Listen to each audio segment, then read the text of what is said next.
What's up, everybody? Welcome to part 5 of Video Game Collector's Editions.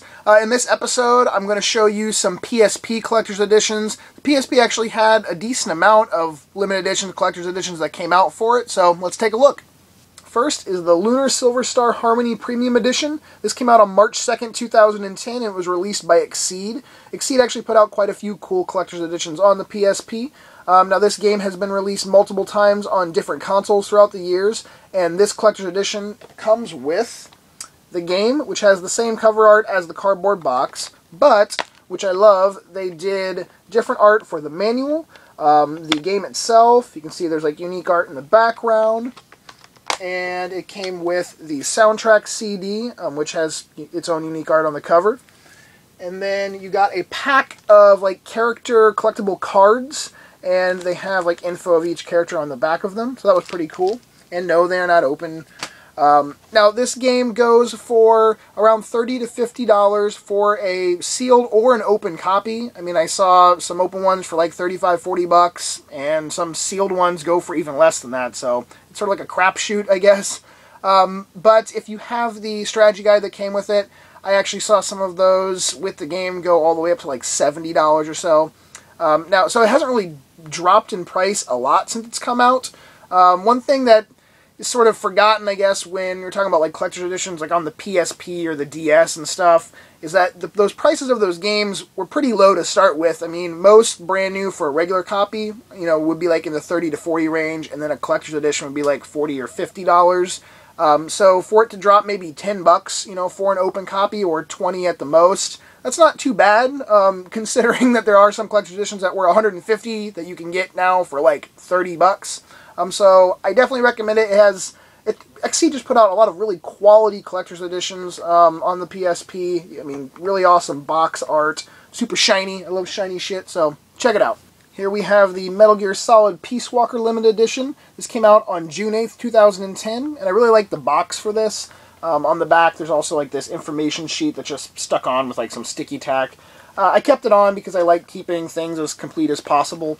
Now, this didn't really come with a lot of stuff. Basically, you got the game, and then you got a art book that came in this little plastic pouch that says warning, content spoiler inside. And it's a bright yellow art book, and it's actually pretty cool. I mean, it's a lot of art, as you can guess from it being an art book, from the game, like sketch art and stuff, but it does have a cool fold-out section in the middle, which makes it sort of unique. Try not to rip it in half here. So that's pretty badass.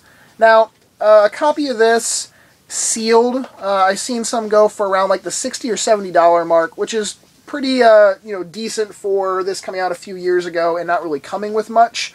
An open one, I really only saw a few sell, and they were like in the 30 to 40, and then a few, like one or two were even less than that, so a little bit all over the place with the pricing. You also, if you pre-ordered this, you could have gotten the like green bandana, and I saw some sell with that, which maybe helped boost the price, but this was an awesome game. I really enjoyed it a lot. They did release it, later on as an HD, version on like the PS3 and the 360, bundled together with other Metal Gear Solid titles, but it's still pretty damn cool, and it's the biggest collector's edition box I have for a PSP game. Last up is Mimana IR Chronicle. Now, this came out on March 30th, 2010. I didn't purposely try to grab a bunch of games that came out in 2010. It just ended up being that way. This was released by Axis, and it got like a bunch of fair reviews from fans and critics, a lot of 5 out of 10s, and this edition really didn't come with much at all. You got the game, which at least it had different, art on the manual and the game disc, but the only other thing that came with this was the soundtrack in a white plain envelope. So at least they could have put it in like a jewel case or something. So not really anything spectacular with this one, but it is kind of funny. Like, the price on this is all over the place. For just like the game with the case and manual, it's like $10 to $15 or so, which is actually not a bad, holding price, in the sense of value for a PSP game. But what's really weird is that a sealed, like, complete copy of like the whole package I saw a couple go for around that $15 mark. Some go for like $35 or $40. Some open complete, packages go for $25, $30. So it's really random and really odd.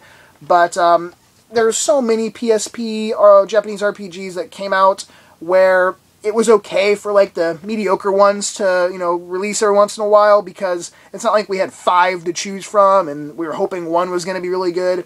I was just so happy that there was still a system, the PSP and the DS, that was still releasing, Japanese RPGs, in this day and age. So if a mediocre one came out, that was fine by me, because it was just, another story, to play through and experience. I guess that's it for this episode, guys. I hope you enjoyed.